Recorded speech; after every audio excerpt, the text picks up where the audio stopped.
Hello everyone, ఎపిసోడ్లో twist అదిరింది. Miss అవ్వకుండా కంప్లీట్గా చూసే ప్రయత్నం చేయండి. వీడియోలోకి వెళ్ళినట్లయితే వసుధార శైలేంద్రకి ఎండీ సీట్ ఇస్తానని చెప్పి చిట్ట చివరి నిమిషంలో నేను ఎండీ సీట్ ఇవ్వనని సైన్ అయితే చేయదు.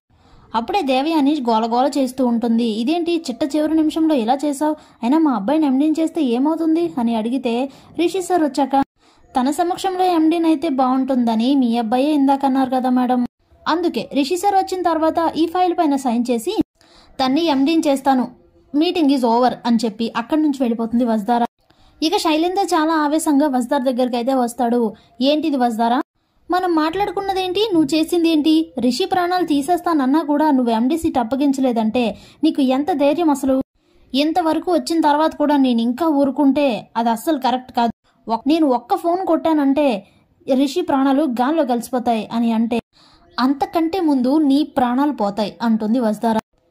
ఏం చేయగలవు నువ్వు, ఏమీ చెయ్యలేవు అనేసరికి ఓహో నువ్వు రిషి సార్ ప్రాణాలు తీస్తుంటే మేము ఇక్కడ చేతులు ముడుచుకొని కూర్చుంటాం అనుకుంటున్నావా, రిషి సార్ ఒంటి మీద ఓ చిన్న గీత పడినా కూడా నీ పరాకష్టకి నువ్వే పునాది వేసుకున్నట్లవుతుంది అని అంటే ఏంటి బెదిరిస్తున్నావా అని అడుగుతాడు శైలేంద్ర. అయ్యో శైలేంద్ర గారు, మీరే కదా నేను నాకు ఒక ఆధారం పంపించారు, రిషి సార్ బ్రాస్లెట్ పంపించారు కదా, ఇది నేను అందరికీ చూపించి ఇప్పటికే మీపై చాలా అనుమానాలు ముకుల్ గారికి ఉన్నాయి, వాటిని మరింత బలపరుస్తాను నేను అని అంటుంది వసుధార.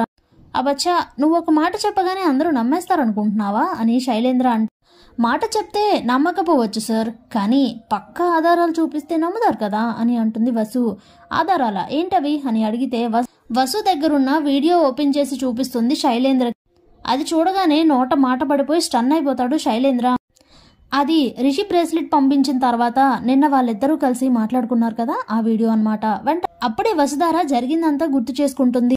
శైలేంద్రని ఎండీని చేయడానికి డాక్యుమెంట్స్ ప్రిపేర్ చేసి తెస్తాను అని వసు వెళ్ళిన తర్వాత మహేంద్ర అనుపమ కూడా అక్కడికి వెళ్తారు కదా. అప్పుడే ఏంటిదంతా వస్తారా, నిన్న వాడు నేను బెదిరిస్తే ఈ రోజు నువ్వు ఎండీ సీట్ ఇచ్చేస్తావా అని అడుగుతుంది అనుపమ. అది ఆ మాట విని స్టన్ అయిపోతుంది వస్తారా. మేడం మీకు ఈ విషయం అని అడిగితే నువ్వు కంగారుగా కొరియర్ రాగానే వెళ్ళినప్పుడే డౌట్ వచ్చింది నాకు, వెంటనే నేను ఫాలో చేస్తూ వచ్చి మీ ఇద్దరు మాట్లాడుకుంటుంటే వీడియో తీశాను, కావాలంటే చూడు అని చెప్పి చూపిస్తుంది అనుపమ. ఆ విషయం గుర్తు చేసుకుంటుంది వసుధార. అప్పుడే శైలేంద్ర చెప్పు వసుధార, నిజం చెప్పు, అసలు ఈ వీడియో ఎలా తీసావు, ఇదంతా ఏంటి, నన్నే బ్లాక్మెయిల్ చేస్తున్నావా, రిషి నా దగ్గర ఉన్నాడన్న విషయం మర్చిపోయావా, ఇంత జరిగాక కూడా నువ్వు నా మాట వినలేదు కాబట్టి నేను రిషి ప్రాణాలు గాల్లో కలిపేస్తాను అనేసరికి శైలేంద్ర చంప పగలగొడుతుంది వసుధార. స్టన్ అయిపోతాడు శైలేంద్ర.